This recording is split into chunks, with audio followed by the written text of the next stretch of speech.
Et ça marche. Écoutez, merci pour ce petit conseil municipal qu'on a provoqué pour permettre de lancer les travaux là, du contrat. Et puis d'autres choses qui se sont rajoutées, donc ça ne reste pas de points à l'ordre du jour. Donc Mathieu va faire l'appel comme d'habitude. Charles Ferré, Patricia Dubouchot, Yves Datin, Nicolas Comte-Souza, Denis Perra, Jean-Marie Taguet, Muriel Rivet, Didier Cassé, Ludivine Bouillon, Yann-Octavien Pop, Annie Carrara, Claire Foris, William Trahen, Annie Delsol, Iliane Villalba donne pouvoir à Denis Perra, Paul Colbel donne pouvoir Yves Datin, Delphine Oriel, Stéphane Gauthier, Marie Patricia donne pouvoir à Charles Ferré, Jean-Michel Freyss, Francis Osmuda, Olivier Villa, Dany Vidal, Thierry Legal, Clarisse Gallet et Brigitte Bourg-Bisson. Merci Mathieu. Voilà, donc vous avez reçu par rapport donc, à l'ordre du jour, il y a marqué l'adoption du procès-verbal de la séance du 27 mars. Donc vous avez aussi celui du 22 février. Voilà, écoutez, je les soumets donc à votre approbation ou non, c'est le cas échéant. Est-ce qu'il y a des votes contre, des abstentions? C'est vrai qu'elle passe beaucoup de temps à ce rythme. Elle écoute, elle réécoute. Alors, je vais faire son bureau parce que ça, il faut quand même être très fort. Donc, il passe beaucoup de temps pour faire le télé. Est-ce qu'il a bien dit ça? Oui, il a dit ça. Donc, on va y arriver petit à petit. Merci pour la confiance que vous attribuez donc, au personnel. Et puis, on va démarrer par Didier, notre sportif.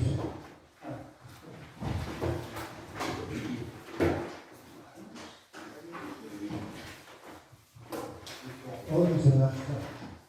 Donc, attribution du marché pour le contrat et de la piste de sécurité routière. Monsieur le maire expose que le marché a pour objet la création d'une piste de contrat et d'une piste pédagogique. En fait, une piste de contrat, c'est un circuit sur lequel on va circuler avec un cycle et en fait avec les mouvements du corps, donc on va couper, donc d'où le nom contrat. Et on va pouvoir avancer sur ces pistes. Alors, une petite description, parce que on n'a pas de plan, mais on a vu le plan auparavant. Bon, il y a 3 circuits de track avec des difficultés progressives. Et il y a une manière, on va dire, totalement indépendante. À côté, il y a un circuit pour que les jeunes puissent passer leur certificat de sécurité routière. Les deux sont séparés parce que les deux ne sont pas, on va dire, ne peuvent pas être imbriqués. Et en commission, on a regardé un petit peu et en fait, moi je m'étais renseigné un petit peu avant et on va dire qu'en termes de technique, virage, boss, etc., le projet semble assez séduisant en fait, c'est très intéressant. Voilà. Donc je vais poursuivre. Donc le marché est passé selon une procédure adaptée, en conformité avec le code de la commande publique, article 2123-1, le décret numéro 2018-1075 du 3 décembre 2018, l'ordonnance 2018-1074 du 26 novembre 2018. La consultation a été lancée le mardi 3 janvier 2024 avec une remise des offres fixée au plus tard au vendredi 16 février 2024 à 12h. À cette date, 3 candidatures avaient été déposées avec les entreprises suivantes, donc RMCL, Eurovia et RATP. Les critères de notation sont les suivants: le dossier technique à hauteur de 40% et prix d'appréciation à hauteur de 60%. Après examen et négociation, il est proposé au conseil municipal de retenir l'offre ci-dessous. Donc c'est l'entreprise Eurovia à Tulle, pour les montants suivants. Donc il y a une tranche ferme à hauteur de 235 102,50 €. Tranche optionnelle réfection des réseaux eau usée et eau pluviale à hauteur de 32 918 €. Une partie plantation à hauteur de 13 905 €. une partie mobilier à hauteur de 12 500, de total général, et de 294 425 euros et 50 centimes. Monsieur le maire propose au conseil municipal d'attribuer le marché de travaux pour la création d'une piste de pump-track et une piste de pédagogie de sécurité routière selon les modalités proposées ci-avant.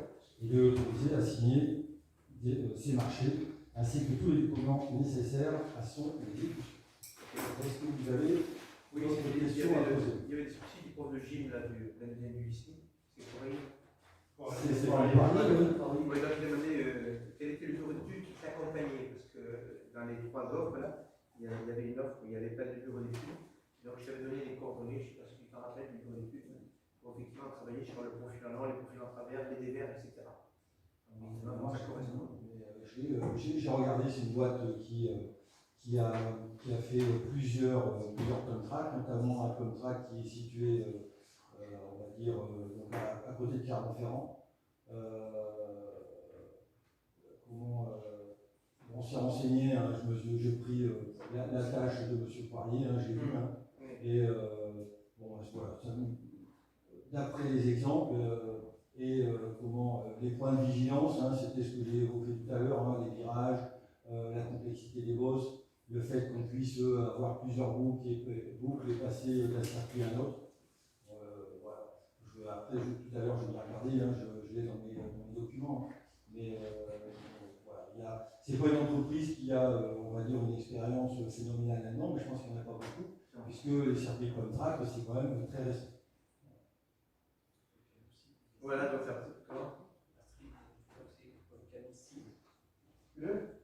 Volcan aussi. Ah oui, d'accord. Oui, Volcan aussi, c'est ça. C'est les gouverneurs. Oui.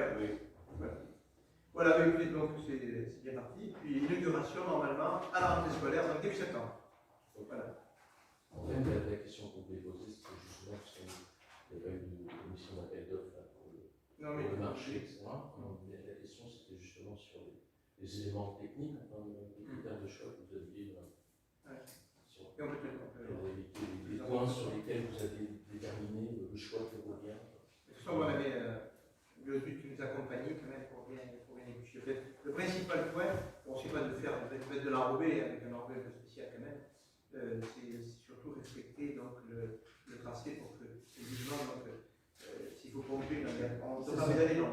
On a vu les différents profils qu'ils proposaient, avec naturellement des bosses avec des fréquences variables et des hauteurs variables en fonction de la difficulté des pistes. Hein. Donc je répète, il y a 3 difficultés, 3 circuits différents. Donc vous partez d'une plateforme et puis en fait il y a 3 boucles, mais les plus forts peuvent passer, on va dire, d'une boucle à une autre assez aisément.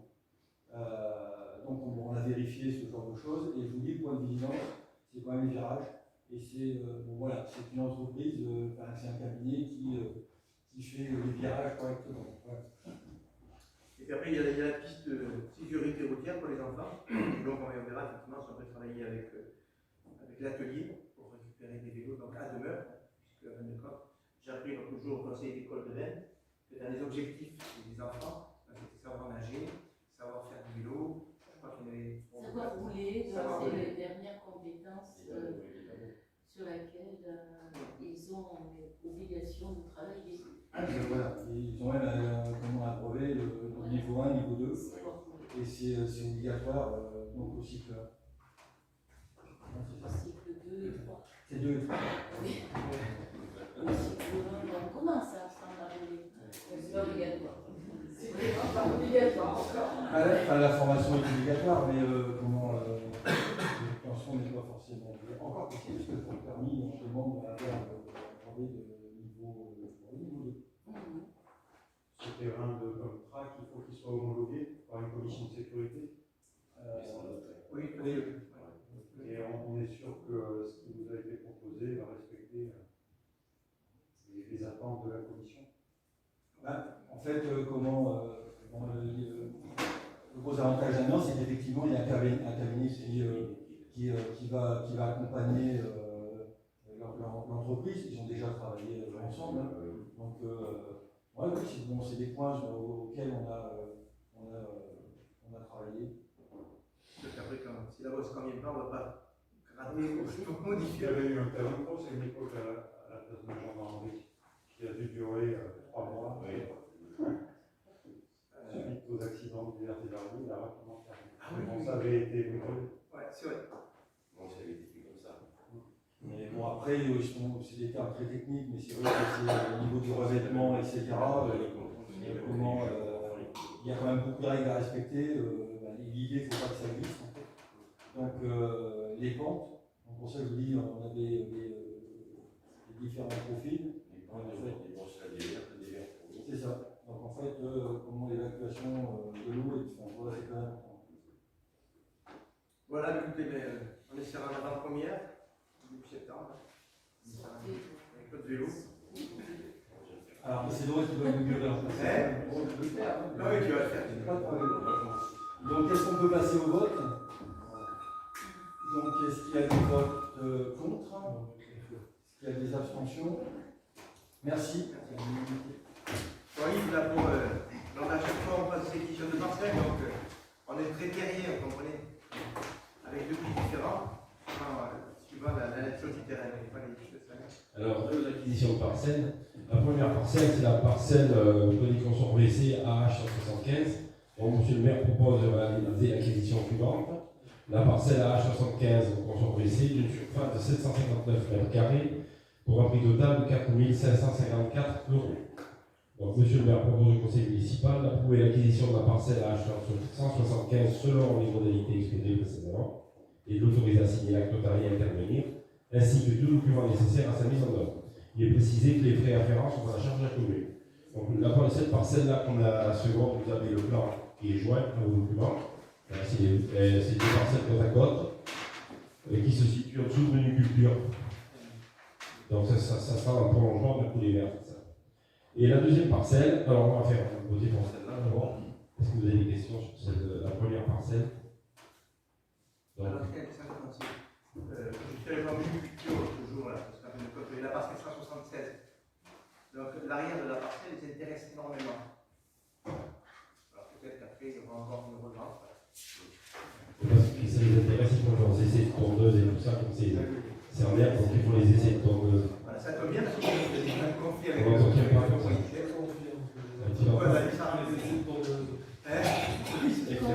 tu as bien vu la cause de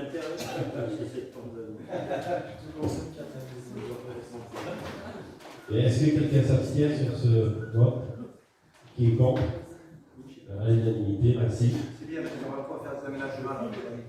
Donc on va passer à la deuxième parcelle, c'est celle qui est juste à côté, en se rapprochant de la coulée verte, c'est la parcelle AH174 au consort Crouzette, d'une surface de 765 mètres carrés, pour un prix total de 300 €. Donc monsieur le maire propose aussi au conseil d'approuver l'acquisition de la parcelle AH174 selon les modalités exposées précédemment.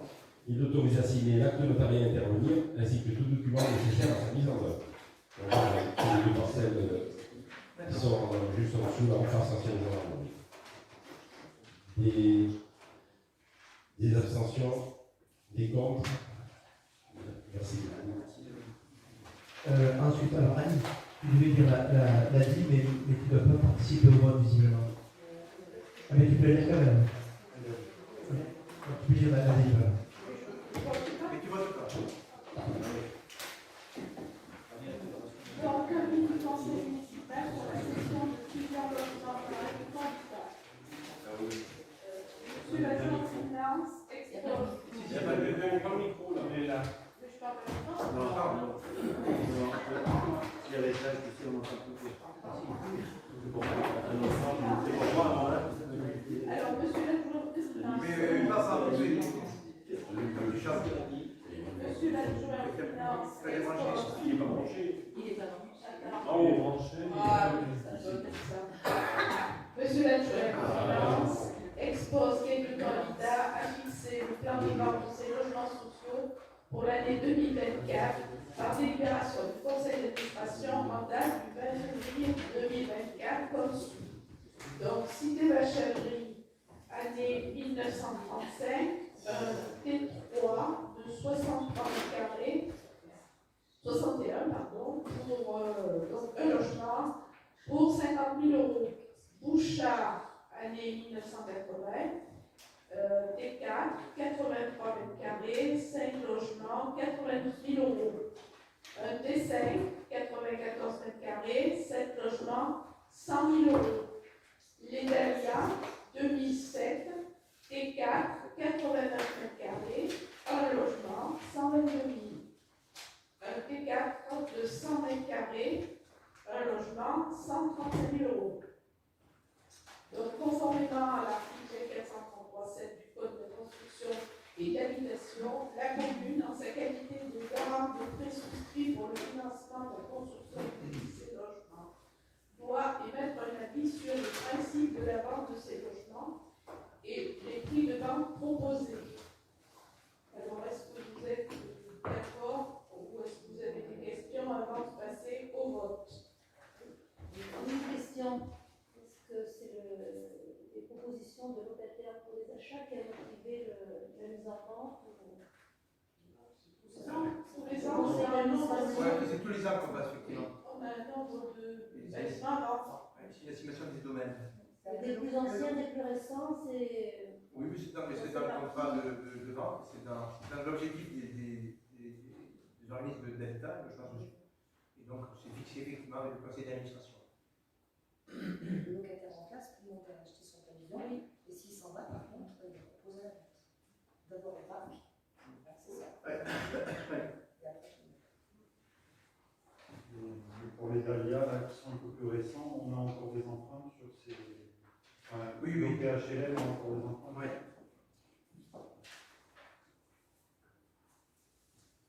Voilà. On a passé tout à l'heure, chez notre frère tout à l'heure, on a vendu l'appartement là, qui est au-dessus du MLA, voilà, à M. Gomet. On a fait 61 500 euros. Pas d'autres questions? Donc, le conseil municipal, après en avoir délibéré favorablement, à l'unanimité, émet un avis favorable. Ah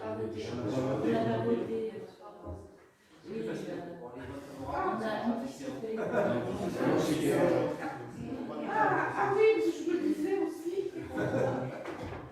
Alors, le conseil municipal, après en avoir délibéré favorablement,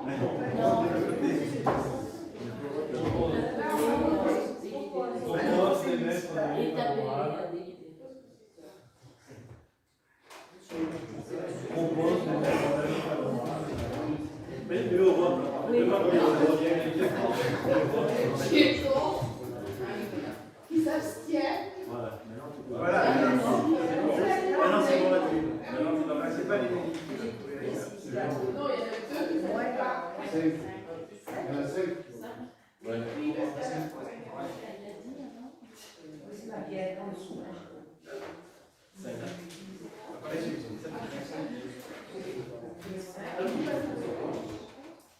c'est abstention, c'est constant.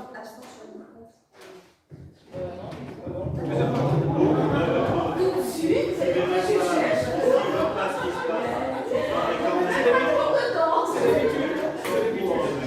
On va lever la main maintenant.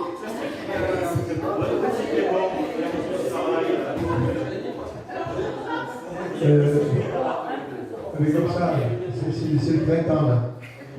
Ben, merci Ali Carrara et Stéphane. Rattrape la délibération suivante. Délibération numéro 5, adhésion au groupement de commandes pour l'achat de fournitures administratives, avec la communauté de communes Ventadour-Égletons-Monédière pour l'achat de fournitures administratives. Monsieur le maire expose au conseil municipal l'intérêt de procéder à l'achat de fournitures administratives par le biais d'un groupement de commandes. Il précise que la constitution d'un groupement de commandes et son fonctionnement sont formalisés par une convention jointe à la présente délibération. Le groupement de commandes prendra fin à la date de notification du dernier marché. La communauté de communes de Ventadour-Égletons-Monédière assurera les fonctions de coordonnateur du groupement. Elle procédera à l'organisation de la consultation et signera l'acte d'engagement commun à chaque membre du groupement, qu'elle notifiera au titulaire. Chaque membre du groupement sera chargé en ce qui le concerne de l'exécution du marché. La commission d'appel d'offres dont la présidence est assurée par le représentant du coordonnateur du groupement de commande sera composée d'un titulaire et d'un suppléant de la commission d'appel d'offres de chaque membre du groupement. Monsieur le maire propose au conseil municipal d'approuver l'adhésion de la commune au groupement de commande pour l'achat de fournitures administratives, d'approuver la désignation de la communauté de communes Ventadour Égletons-Monédière en qualité de coordonnateur du groupement de commande, de l'autoriser à signer la convention de mise en place d'un groupement de commande pour l'achat de fournitures administratives telle qu'elle figure en annexe, ainsi que tout document nécessaire à sa mise en œuvre, de désigner M. Ildata en qualité de membre titulaire, Mme Annie Carrara en qualité de membre suppléant pour siéger au sein de la commission d'appel d'offres, et d'autoriser le représentant du coordinateur à signer le marché issu du groupement de commande pour le compte de la commune. Voilà, c'est ce qu'on nous incite à faire, effectivement, de mutualiser au maximum et faire des groupements de commande. On a eu des éléments dans conseil communautaire. Il n'y a pas de problème. Non, il y a beaucoup de communes qui adhèrent, à part Égletons. Oui, il y a Clermont-Ferrand.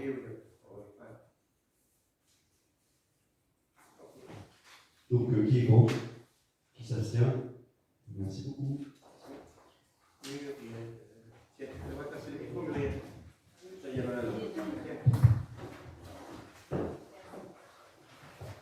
Analyse des besoins sociaux du Centre communal d'action sociale 2023. Monsieur le maire expose que chaque année, lors du premier conseil d'administration du Centre communal d'action sociale, est dressé le bilan social du CCAS de l'année précédente. Le bilan 2023 est joint en annexe. Il a été présenté aux membres du CCAS lors de sa séance du 27 mars 2024. La commune étant le plus gros financeur du CCAS, il est préconisé d'informer les membres du conseil municipal du rapport d'activité de ce dernier annuel.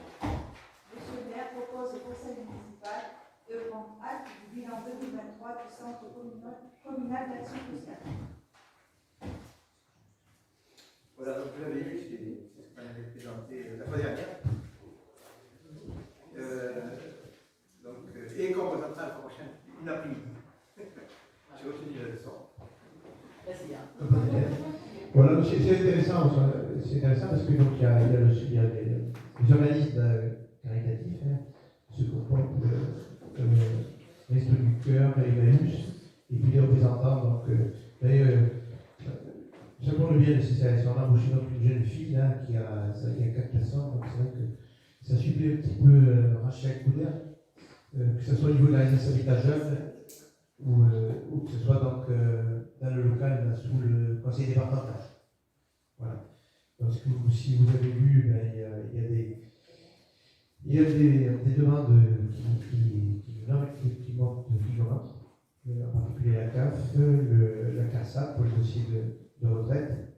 Et puis on a toujours effectivement donc, des personnes qui ont du mal à payer leur facture énergétique. Patricia hier ont présenté au niveau de les commissions tout le monde, tous les jours, Fonds Solidarité Logement, et maintenant c'est principalement, avant c'était des loyers, c'est principalement que le ménage. C'est une catastrophe. Voilà, puis je remercie donc Emmaüs. Emmaüs, oui, là, effectivement, je vais vous donner 72 000 € là, en argent, liquide par an quand même, pour pallier des situations très très difficiles, sans retour. Et puis vous faites les prêts aux familles aussi, avec votre association. Voilà, c'est indispensable pour la commune, pour avoir ensemble, ce que je fais, le bien vivre ensemble, donc aider un peu tout le monde, si on peut. On voit qu'il y a des demandes, il y a des demandes croissantes dans les démarches numériques la dernière année. Elles le disent dans le rapport, oui. Qui sont chronophages. Heureusement qu'il y a ce demi-poste qui va permettre de démarrer peut-être des actions collectives sur la prévention dans ce domaine. Alors, je voulais savoir s'il y avait d'autres pistes justement quand on démarche à la facture numérique, est-ce qu'il y avait d'autres pistes qui avaient pu être examinées pour répondre à ces demandes croissantes? Notre piste, donc, nous on donne 4 000 € dans le LAP. Donc le LAP de la aussi. D'ailleurs, ce que je regrette aussi, c'est qu'au niveau du LAP, il n'y a pas que des enfants des territoires. C'est toujours la commune qui verse et par le biais de l'office HLM, parce qu'en fin de compte, on fait partie de la gratuité du loyer, quand même, ou bien il faut pas le reconnaître quand même, c'est le temps quand même. Voilà.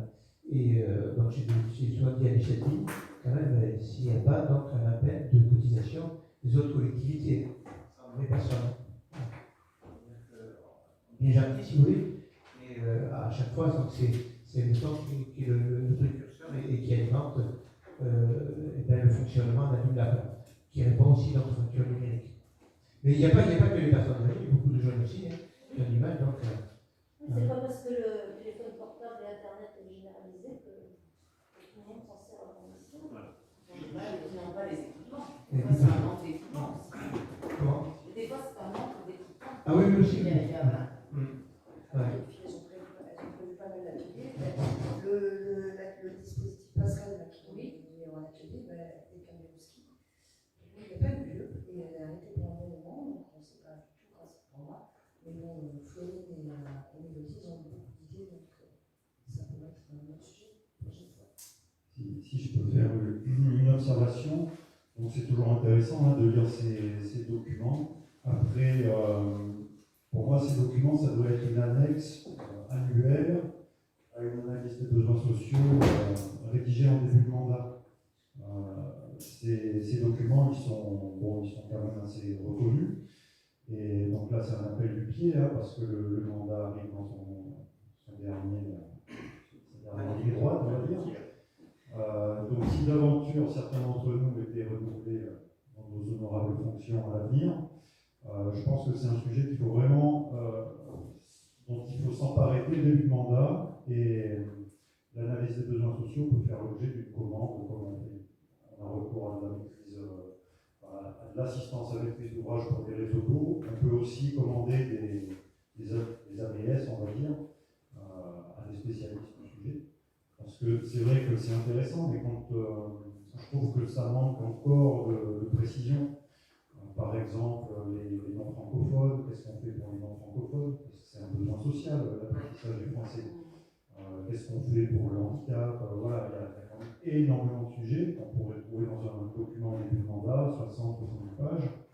Et après, au fil des ans, on tire le bilan par rapport à ce document de référence-là. Donc j'ai regardé, ça coûte 20 000, 30 000 euros. C'est un investissement. Et ça se modifie après avec le temps qui passe. Et ce document montre l'investissement de la collectivité pour le social, mais il y a d'autres partenaires. Justement, c'est qu'une branche au service que... Non, mais c'est bon, j'ai expliqué que c'était pas l'unique interlocuteur, il y a le département. En complément au niveau de la maison du département, la MSD est également qualifiée de maison du département. Il y a un accueil pour l'accompagnement, on disait tout à l'heure, pas que des personnes âgées, mais par rapport à tout ce qui est informatique et numérique. Donc il y a un accueil et il y a un accompagnement et il y a des ordinateurs qui sont à disposition. Et il y a du personnel du département qui accompagne les gens dans leur démarche, ne serait-ce pour faire un dossier retraite, chose comme ça, où c'est vraiment très très compliqué. Et c'est complémentaire avec le service social de la mairie. En plus, ils sont dans le même bâtiment. Et c'est vrai qu'on en parle souvent, mais il y a des relations entre les services sociaux du département et les CCAS des Letons. Ça me paraît évident. Alors là, on est bien d'accord, mais je pense que tout ça pourrait être formalisé en début de mandat. On pourrait avoir une cartographie des acteurs sociaux, que ce soit clair pour tout le monde. C'est un peu vers là qu'on va avec la commission de coordination, si je comprends bien. Moi, je pense que les lundi bal, autant qu'il bal, il faut mieux de donner aux gens, d'aller dans un énième projet, parce qu'à force de faire des études et des choses, on voit sur plein de dossiers, un dossier qui n'a rien à voir avec ça, mais on voit sur Petit Guide ou demain, on regarde les dossiers, on a du financement pour faire des études et des études, et quand on fait les choses, après on a plus facilement l'expression, on n'a plus de pognon. Donc ça va une vision personnelle, je veux dire, maintenant, il faut arrêter les études et agir pour les gens. On l'a vu, mais je pense que c'est un sujet très complexe, et puis on a abordé le fait que certaines communes, certains administrés de communes extérieures à Gueuleton bénéficient par exemple des services du MLAP. quand tu étais présentée, Patricia, à la vice-présidence en charge des affaires sociales à la Comcom, tu avais évoqué la création du CIAS. Moi, je l'avais fait aussi puisque j'étais également candidat. Et je pense que c'est en effet une bonne piste. Une piste à creuser, à suivre, qui évitera qu'on soit dans une situation où le MLAP est financé uniquement par Règleton et qu'on se pose la question de qu'est-ce qu'on fait de l'accueil de personnes extérieures. Et par le département. Et par lieu et par département. Donc je pense que c'est un dossier important qui pourrait avancer, d'autant plus que le MLAP a une spécialiste numérique qui pourrait aider le CCAS. On le voit qu'ils sont un petit peu débordés, comme le disait Brigitte, par l'aide au numérique, parce que c'est très compliqué même pour accéder aux aides sociales et autres, hein, même la poste, tout est compliqué, tout passe par le numérique. Donc on a énormément de concitoyens qui sont totalement débordés. Oui, je voulais confirmer que l'association MLAP intervient également auprès des usagers pour les aider dans l'usage du numérique. Il y a des sessions de formation régulièrement. Il y a une personne qui est positionnée pour cela. Voilà. Et également, je voulais dire qu'au niveau de la communauté de communes, nous avons conventionné avec la CAF pour une convention territoriale globalisée. Le social, l'axe social en fait partie. C'est pas parce qu'il n'a pas été traité prioritairement au démarrage qu'il ne peut pas s'insérer à un moment donné. C'est prévu. C'est pas arrêté, figé dans le temps. On peut faire rentrer un axe comme celui-ci. Pas de problème. Oui, alors il faut pas tout plonger dans le social aussi, hein, parce qu'il y a des choses, là, actuellement, là, on a un recrutement là, pour remplacer Jean-Philippe Pousset. Et puis dans les questions qu'on pose à nos candidats, comment ils arrivent à résoudre, si vous voulez, le problème de manque de civilité. Et on a des exemples frappants dans l'office HLM, où les enfants ne foutent rien du tout, c'est le cas de dire, parce que j'aime bien le terme fouter. Et en fin de compte, qui pollue la vie de l'immeuble. Et il n'y en a pas que. Donc, et sans jeter la pierre, si vous voulez, à des personnes non francophones. Et on a pour faire des mises en place, il y en a plusieurs. J'ai fait une lettre au procureur de la République. On fait intervenir les gendarmes. Dès que les gendarmes ont tout tourné, alors je parle du bien vivre ensemble, il y en a quand même qui ont de gros soucis quand leur façon de vivre. Hein, c'est des gens qui vont aider tous les gens, mais il y a quand même des choses, quand même, il y a des droits et des devoirs dans la vie quotidienne. Et donc il faut bouger un petit peu pour essayer de s'en sortir. Hein. Je prends mon cas personnel et d'autres. Hein. Si on en veut, on y va dans la vie. Hein. Donc j'attends pas que ça tombe du ciel. Hein. Voilà. Et puis souvent, ce sont des gens non francophones qui s'en sortent mieux, si vous voulez, que d'autres personnes aussi. Hein. Donc on voit effectivement des acteurs autres, comme même de leur entreprise, hein, qu'on accompagne par ailleurs. Hein. Voilà, qui prennent un logement social et quand même. Voilà. Moi, on n'est pas quand même, c'est pas la porte ouverte à tout le monde, il y a des gens qui se réveillent pas des gens qui vont bourser. Il y a plein de gens qui oublient leur devoir quand même. Ils ont que leur droit. Je ne sais pas si William, on a des cas effectivement précis. Voilà, bon. Effectivement, donc à côté donc, il y a les politiques d'entraide aussi. Il n'y a pas de souci de forme appel, il y a des gens qui s'achètent, qui comprennent pas la facture d'eau, etc. Mais j'y vais avec plaisir, mais il y en a d'autres. Écoutez, si l'eau coûte toute la journée et après on ne paye pas la flotte, après on ne paye pas l'électricité, on pollue tous les gens qui sont autour aussi. À force, si vous voyez ce qui se passe actuellement, hein, regardez, pour les Européens, regardez un petit peu quand même où c'est qu'on va quand même. Donc, moi je suis inquiet quand même. Hein, et puis tous les gens là, qui continuent, qui colportent des choses sur les réseaux sociaux ou autres, hein, et qui sont souvent des factures, des choses qui sont fausses. Hein. Il démontrait le jour de l'émission hein, comment il arrive à déformer l'information. Et voilà, mais bon, je retiens quand même ton idée, effectivement, je suis aussi un humaniste, hein, donc c'est que Après, je trouve ça dangereux de faire d'un cas particulier une généralité, parce qu'il y a plein de gens qui. Il y a plein de gens, voilà, là tu parles de personnes comme ça, mais en fait, il y a plein de gens qui n'ont pas choisi d'être dans les logements sociaux, il y a plein de gens qui voudraient travailler et qui n'y arrivent pas, et je trouve ça un petit peu dangereux, ce genre de discours, voilà, de faire une généralité sur peut-être plusieurs, mais quelques jeunes qui, voilà, et oui, mais ça reflète, oui, ça reflète une société. Ça reflète une minorité. fait quelque part, parce que je pense que dans la plupart des autres logements, il n'y a pas de problème. Et c'est ce genre de discours qui est dangereux pour moi. Non, il faut tout mettre sur la table. Voilà. Et c'est aussi cette minorité, si tu veux, qui pollue l'ensemble du système. Oui, mais bon, c'est pas pour ça qu'il ne faut pas aider les personnes qui ne vont pas demander. Et ce genre de discours, enfin, je suis désolée, j'en parle rien, parce que moi, ce genre de discours, pour moi, est dangereux, parce que c'est de faire une minorité, des cas isolés, une généralité, alors que ce n'est pas le cas. Ce sont des cas isolés qui sont très durs à gérer pour un maire, je l'entends, et pour la collectivité, ça, il n'y a pas de souci, mais ce ne sont que des cas isolés. Il ne faut pas généraliser. Mais ce sont des cas isolés qu'il faut justement identifier pour les traiter peut-être autrement. Tout à fait. Justement, adapter, j'allais dire, une médecine pour ces gens-là. Parce que la minorité fait qu'on fait des lois pour eux. On fait toujours des lois pour une minorité. Et on peut s'interroger sur le système démocratique. C'est pas valable de faire des lois pour les minorités, au contraire. Ça marche. Bon, écoutez, on a fini de débat et tout, et puis à la prochaine commission, là, on parlera du CCS. Muriel, tu fais voter? Oui, il y a un vote? Non, je ne pense pas. C'est une information, c'est ce qui me semblait. Voilà, et puis ici, et la prochaine, c'est Nico. Celle-là, on la laisse. Bon, comme ça, moi, ça répondra à la question qui avait été posée. Retrait de la délibération 2023-109 du 21 décembre 2023 relative à l'exonération de la taxe foncière sur les propriétés bâties pour les maisons de santé. Monsieur le maire appelle la délibération du 21 décembre 2023 que par délibération du 21 décembre 2023, le conseil municipal a adopté l'exonération de taxe foncière sur les propriétés bâties. Les locaux appartenant à une collectivité territoriale, un établissement public de coopération intercommunale occupé à titre onéreux par une maison de santé pendant une durée de 10 ans.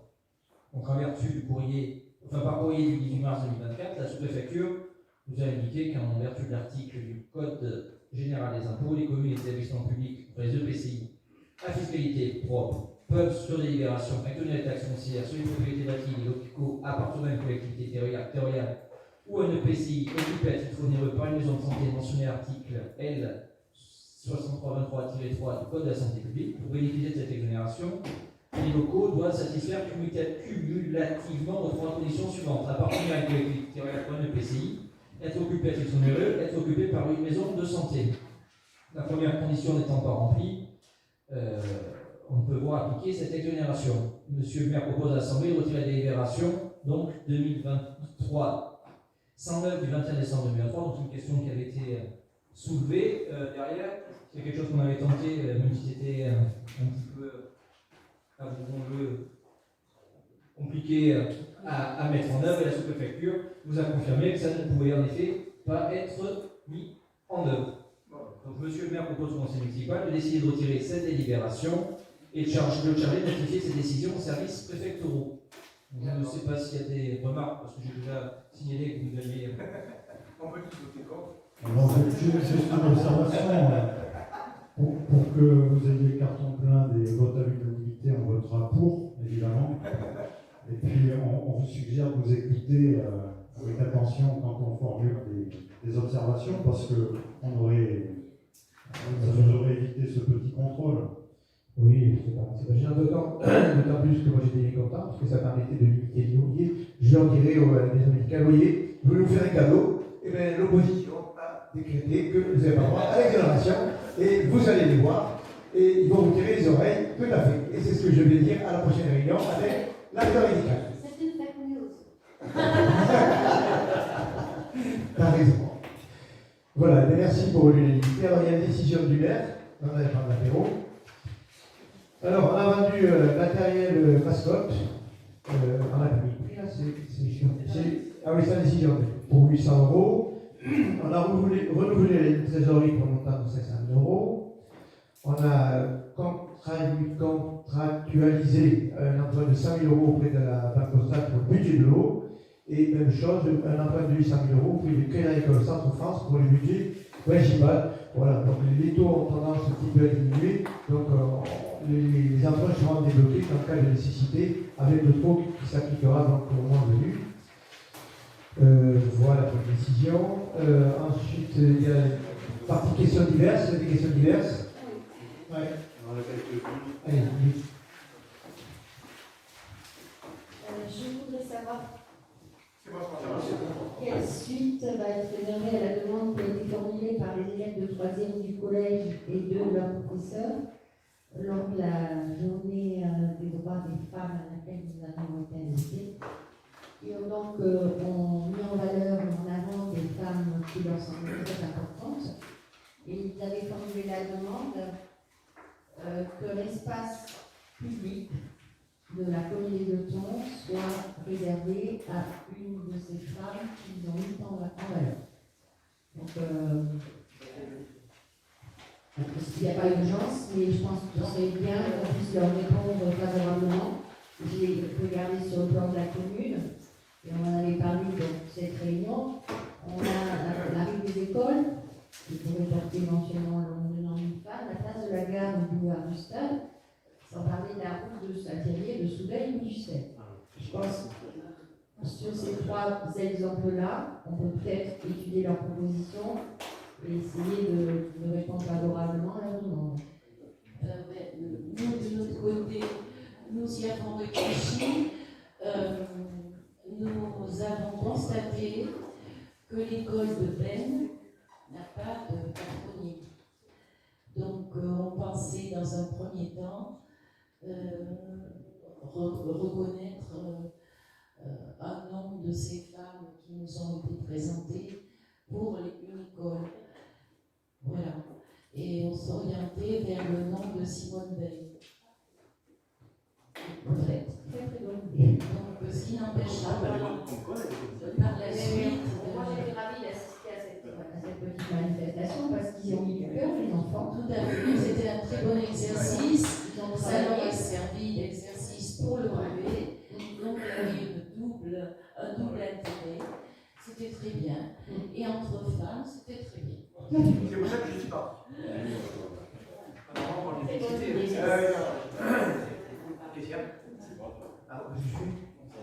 Ah bon.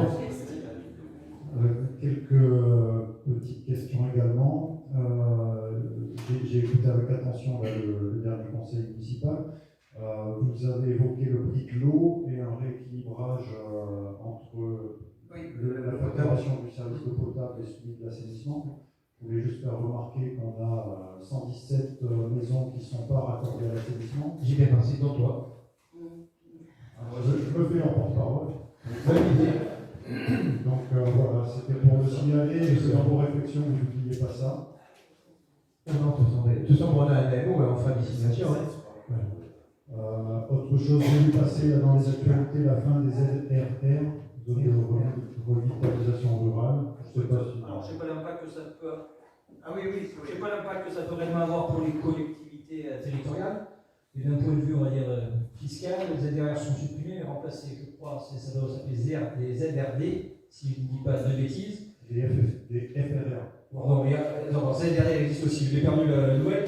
Et a priori, les cartographies sont plus ou moins similaires. De ce que j'ai pu comprendre, pour la Corrèze, il n'y aurait pas de gros changements, notamment chez nous, où des communes étaient sur la ZRR, resteraient sur le dispositif.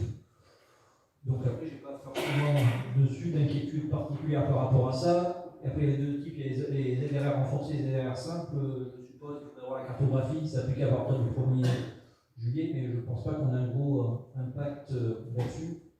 La ZRR, c'est simplement quelque chose qui est prolongé depuis 10 ans. Ils ont dit qu'ils allaient supprimer, mais qu'ils ont remplacé, je pense, par un dispositif à peu près similaire. Donc pour nous, je ne vois pas d'impact très significatif. Alors, en parlant de ça, on s'est fait raboter les demandes de l'ETF. Comme beaucoup de communes en Corrèze, rien du tout, absolument rien. J'ai vu j'ai vu pas mal de maires à la Corrèze Ingénierie et d'autres. Et donc nous, on avait déposé 3 dossiers plus 1 à 2 000 € là, pour un tableau numérique. Et ils ont eu le culot de me dire, écoutez, on vous a donné une, donc 2, ils ont pris celle à 2 000 €. Et celle l'année prochaine, je vous dis qu'il n'y aura pas de demande pour les tableaux numériques. Parce que, alors, donc, les communes. Alors, on devait avoir des aides pour la voirie là, de 40% sur un montant de 5 000 €. Donc, il y a très peu de communes, mais on en a parlé l'autre jour quand on était à la commission des finances avec Concorde. Je pensais qu'il y aurait le deuxième tour, donc il n'y a pas de deuxième tour. Voilà. Et c'est vrai que vous avez entendu. Oui, vous avez entendu les actualités, et ça serait une collectivité qui serait rajoutée, donc dans l'aide à la FIO, donc c'est 5 milliards d'euros là que vous avez, donc c'est vrai que ça fait mal aussi. Hein. Moi j'ai écrit un courrier à la sous-préfète, à Mme Catiners, qui me demandait de bien expliquer si les restes à réaliser seraient utilisés, parce qu'il y a des communes par contre qui demandent subvention et qui n'utilisent pas. Vous avez 4 ans, donc j'ai dit il faut nous avec le temps. Donc normalement, dans un délai de 2 ans, tout est pensé comme il faut. On parle de rabotage de finances publiques qui commence à être compliqué, mais par rapport à ce que Charles dit, la DETR, ils n'ont pas touché les dotations cette année parce qu'ils sont venus, je pense, un peu trop tard. Donc ils ont touché la DETR dessus. On a l'année prochaine les dotations, on risque d'en prendre un petit coup. Et il y a des choses qui font rire ou qui ne font pas rire. Par rapport à la cantine à 1 euro, ils commencent à dire qu'ils ont déjà dépensé le budget de l'année. Donc ils paieront. Il n'y a pas de souci, mais ils ne savent pas quand. Les 3 ans, ceux qui prolongeront pendant 3 ans, enfin, iront au bout. Après, la question dans les rabotages, il peut y avoir ça qui peut venir. C'est-à-dire que c'est des choses qui aujourd'hui, c'est notre ministère de l'Éducation qui paye ça, je suppose, ou c'est des réseaux sociaux. Oui, mais par rapport au budget de l'État, enfin, les différentes agences. Enfin, bref, les différentes agences qui sont alimentées, ils n'ont pas suffisamment alimenté les agences et les budgets des agences. Donc, il faut dire que oui, il y a quand même, à mon avis, des mauvaises heures à venir pour les finances des collectivités locales. Et Charles, question, parce que l'an dernier déjà ils avaient même tenu la même enveloppe globale entre DETR et avec la création du fonds vert, et là est-ce que c'est le même sujet? Est-ce que c'est encore une fois qu'ils basculent d'une partie en fonds vert? Je ne sais pas. Pour l'instant, il n'y a que le DETR.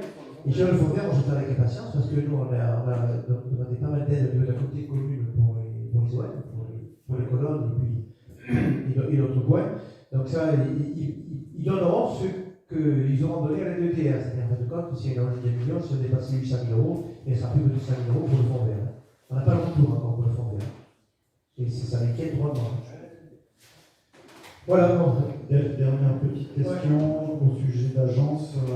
Tu as évoqué, Charles, il y a quelques mois, peut-être en février, la venue de l'établissement foncier public. Ah oui, tout à fait. Ça va très bien.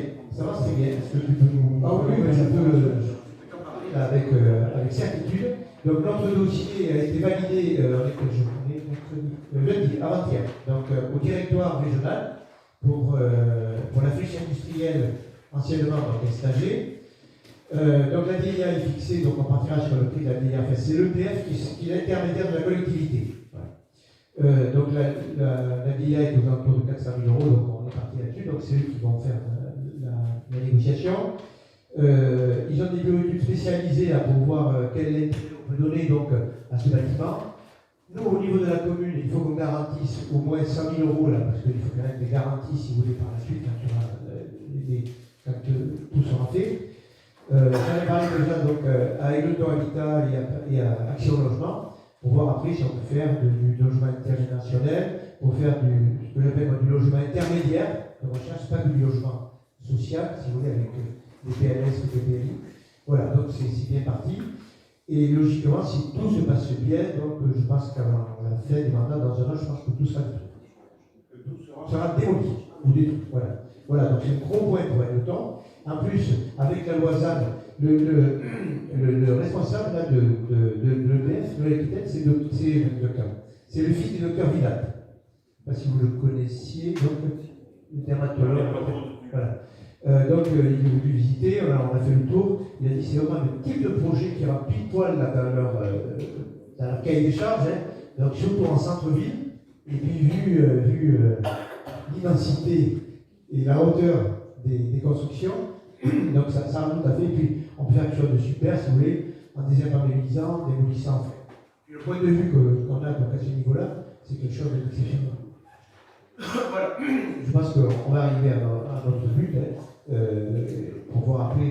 Déjà, on a déjà pas mal avancé. Moi, j'ai pris des renseignements pour savoir le coût de la démolition, parce que c'est pas tout ça, hein, c'est des signaux.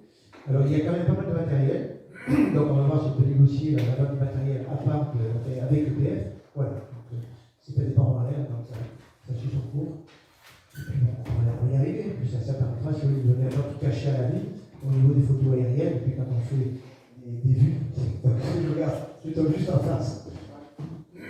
Voilà. Voilà, donc, et puis avec la loi ZAD, oui, c'est ce qui se passe aussi, c'est que hier on avait une réunion du Pays de Ventalour. Alors, le gouvernement il remet d'accord sur le tapis la redéfinition Mathieu l'a mis au courant, des stocks des PLUI. On a une réunion en visio avec le STRADEP, Nouvelle-Aquitaine, le département est associé. Et après, c'est vrai, le SCOT va suivre, redéfinir les trames vertes, les trames bleues, etc. Et à terme, nous, on devrait perdre à peu près 50% de surface constructive actuelle. Donc après, c'est taper sur les industriels, les friches industrielles, ramener des gens dans les centres-villes. Et nous, dans notre secteur, ça c'est pratiquement 50%, mais en Gironde ou autre, c'est 52%. Après, il y a des provisionnements en eau potable aussi, attention. Tout rentre en jeu aussi. En eau potable. Tu comprends? Voilà, donc, vous voyez un petit peu l'avenir, hein, donc resserrer la maille, et ça va être compliqué si vous voulez, dans quelques années, là, pour avoir du terrain à construire. Voilà, je comprends ta question. C'est clair, net et sincère. Merci. Allez, écoutez, on va. Je sais pas le prochain conseil municipal. Le 20 juin. C'est le fait de la musique, non?